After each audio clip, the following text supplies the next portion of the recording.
introduce the founder of the Wheelhouse, ZAHUR LALJI, right here.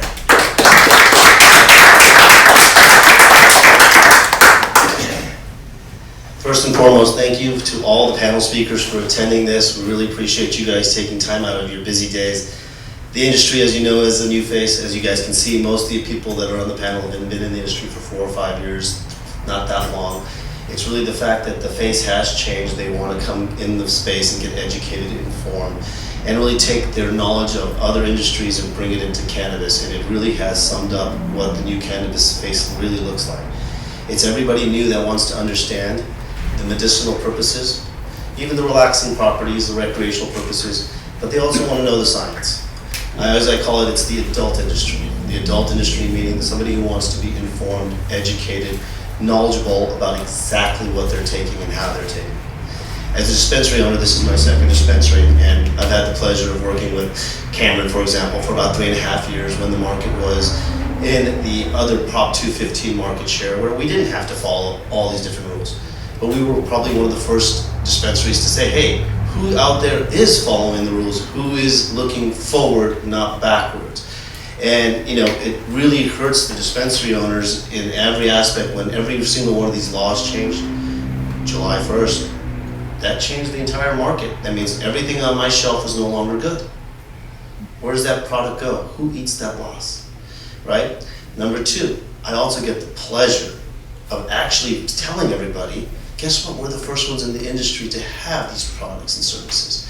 We have somebody like Cameron who actually does the research. We actually use, we make sure they are using labs and facilities that are licensed, that are actually regulated, so they don't just have false testing, because that was a huge issue and concern in the past. Was all these labs would come up and say and create testing whatever was required. So the regulations and all the rules that are coming into place has really taken the industry to a new level, which gives the dispensary owners like me an opportunity to really give that product to the end user, the consumer. Really give them what they need, make sure that our staff and everybody's educated, informed. We continue to have Cannabis Curious talks like this. We attend lots of events like this. And we go ahead and we make sure that we get all the information. The good news is we're just starting. The science is all just coming into play. Good news is also now there's actual funding coming from the private sector. As you guys can see in the Canadian stock market, a lot of companies have gotten public and got it funded so that we can spend the time on research and development and making sure the end consumer gets a quality product that really is beneficial to them. Half the audience here is pretty informed. They want to come out here and understand more and more and more. So in local communities, dispensary owners like me, and we have 7, it's called the Green Mile. And in Port Hueneme, especially because it is a new community of cannabis in Ventura County, have been regulated to a little bit more of effect, which is, people say you're regulated, that's a bad thing. No, that's a great thing. Everybody loves playing Monopoly when you play by the rules, and when you win fair and square and you won fair and square. So the rules are here for us all to play fair. The brands, the opportunity to share their differentiating factor, labs that tell you exactly what that brand is doing, and making sure that the dispensary owners are following each step through the process and making sure that the consumer gets exactly what they're expecting. That's really the end user for me. I mean, I hate to say it, they've hit every single point that I wanted to talk about. They really have, because that's the information I want to give out to the consumers, right? We want to make sure the consumer, when they come in here, they don't have that old 80s feel of walking into that old record shop and feeling like this guy or girl just wants to sell me a product and get me in and out as fast as possible. You know, our conversations are now changing from, hey, how much THC does that have? To, hey, what are those terpene effects?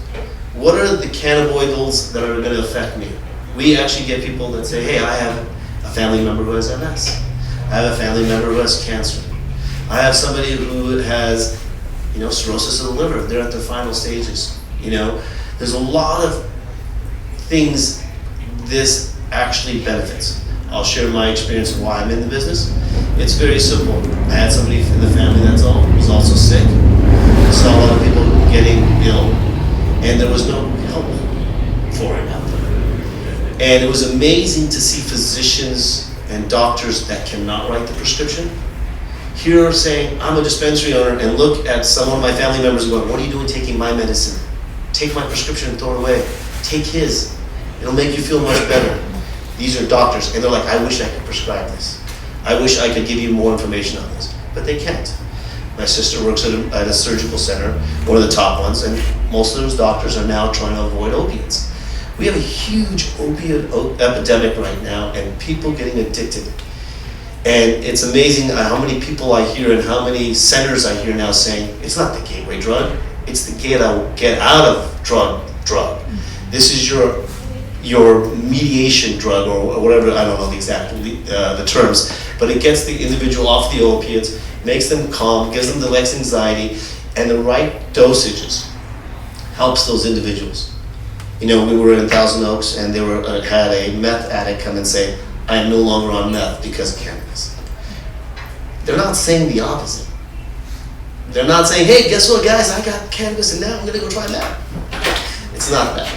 It's usually a prepositioned attitude or addictive personalities and other sciences that I'm not the expert in. These guys are here. But as a dispensary owner, my goal is really to help inform the customer, making sure that I and my team work with the right brands, the right labs to provide the right product for the end user. I still think California is way behind. We talked about the Wild Wild West 3 years ago. I think we're still in the Wild Wild West in my mind. Because if you look at Canada and how much science they put into it, Germany, Israel, you look at all of the other countries, even South America, they are going into this industry very, very quickly, very, very fast, and they're putting a lot of dollars behind it, a lot. A lot of dollars equals a lot of researchers, the best experts to do the best research. You got the best of the best of the best because you're getting the best. You got a lot of pharmaceutical presidents leaving their pharmaceutical companies and joining cannabis companies. That in itself tells me a lot. When you see a prime minister of Canada legalize it through an entire nation, you see it coming here too. Mexico's got it on the ballot. We've got a lot of countries now coming in. So if we just think cannabis is in California alone, no, it's not. It's worldwide. People are getting informed. In my mind, this is the cheapest time in the world as a retailer to give out education. Why? Because everyone's curious. Everybody in the world is curious. You can go to a grocery store right now at Vaughn's and you can see the Time magazine with the bud leaf on it. You got a lot of books coming out, a lot of research, a lot of stuff coming out. And the beautiful part of that is we have information finally. We don't have myths and myth busting. Because you know, the old school days, I laugh about this. One, I hope this stereotype never leaves. Because unfortunately, I'm a cannabis user, and I love when I smoke something, I have 3 of my friends with me, and we actually communicate. I hope that stigma never goes away, where people are actually open-minded and communicate and sit down and have a nice session without any alcohol, without anything that could actually hurt them in that way. So I hope that stigma doesn't go away. But I do hope the stigma of the guy that's just there to get high, that sits around watching TV all day, is lazy all day, accomplishes nothing all day, that stereotype is gone. Because I am a cannabis user and I show up to work more than most people do. If you know what I mean. I'm here all the time. You know? Now, what does cannabis do for the community? So the good thing about Port Hueneme, and I will praise them for it first, because again, we have a location in LA. LA is a little bit more of a challenging city because again, it's so large and it was one of the first industries to have every market, black, white, gray, and everything in between in the marketplace. So it's a really challenging industry. But in Port Hueneme, we have our neighbors. Right next door, we have a dispensary. Down the block, we have another dispensary. Around the corner, we have another dispensary. So within a mile radius, we have 7 dispensaries. All 7 dispensary owners get together and communicate. Yeah, we all have different business models. So does Jack in the Box, and so does Subway, and so does Burger King. But they all sell burgers at the end of the day, including the mom and pop shop guy who has a burger, and then the fine dining restaurant who has his burger. And everyone has their business model, right? And that's what makes the customer experience happen. And that's where at the end of the day goes, is you choose the experience that you want as long as the product quality is there. But on top of that, the city has included a 5% tax on this gross sales, which is a good thing for the city in every aspect, but the consumer obviously is the one absorbing that fee.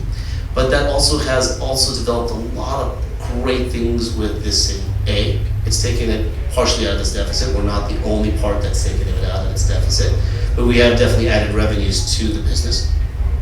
You guys see the streets being paved recently in Port Hueneme? I wonder where that's coming from. Funding from the city. The 4th of July, that was saved. And that wasn't even Port Hueneme, that was Oxnard. You know, the chief of police reached out to everybody and said, hey guys, can you give back to the community? Otherwise the fireworks show is not going to be on. Not one dispensary owner said no. 100 beds, give Skunk Masters the biggest credit.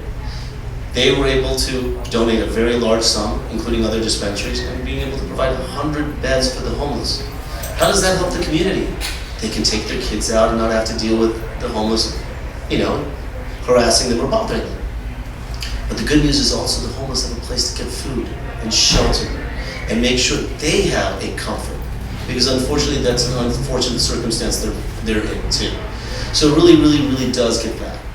Also, we give back to the REACH program, the beach cleanup. On top of the 5%, we have also committed 1% to go to nonprofits. Well, 0.5% goes where the city and local community, where we're trying to focus truly on Port Hueneme, because obviously if they're supporting us, we want to support them also. But close to the other 0.5% goes to wherever our passions lie, whatever we want to give out to, and how we want to help our community, and how we want to leave a legacy.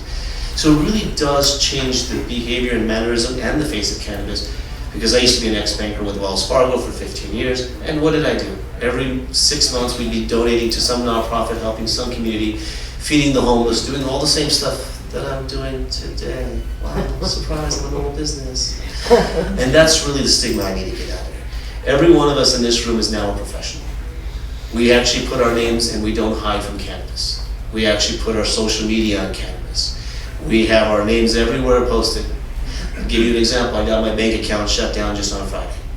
Why? Because I have put myself on the Business Better Bureau. And when the bank did a research, they said, you sell cannabis. Can't have you have a bank account. So those are the challenges we face. But guess what? Next step. Good news is the Senate's passing the bill. Good news is more money's coming in saying, hey, let's fix this problem. Hey, by the way, the consumers, all of you guys are out there saying, hey, give them a bank account. We need them to live so they can feed us, right? They can give us the right product. We don't want to hit the black market. The black market today is booming. We are not going to hide that fact. That is a big challenge for all dispensary owners. Why? Education. For the last 20 years, I've been buying from the same guy. Yeah, the last 20 years, you've been using that same poison. But you don't know that. Why are our prices more expensive at dispensaries? Did you guys see the steps we have to take to get to the dispensary? Packaging now, regulations, testing, they all cost money. They really do. And to survive in the business, we have to have the prices go where they are. Good news is, as the black market deteriorates, prices will level because there'll be more and more licensed facilities. And as we have more and more licensed facilities, the more and more regulated this business will become, and the more regular it will become.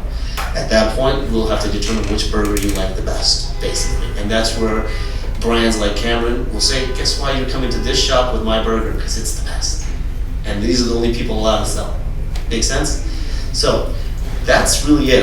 I'm the kind of shorted, abbreviated version just due to the fact that these guys did such an excellent job sharing the information and education that I really want to put out there for the consumer. And all dispensaries that are licensed, support them. Really support them. Make an announcement, go tell your friends and support those businesses. Do you notice I didn't say just support mine? I really want to support the industry. Everyone in this panel right now wants to support the industry. We care about you guys as individuals and we really want to help. And if that's how we really feel, it doesn't matter whether you get the medicine next door or here, as long as you get your medicine and it's the right medicine for you and it makes you feel good and gives you the effect that you need. And that's it for me, guys.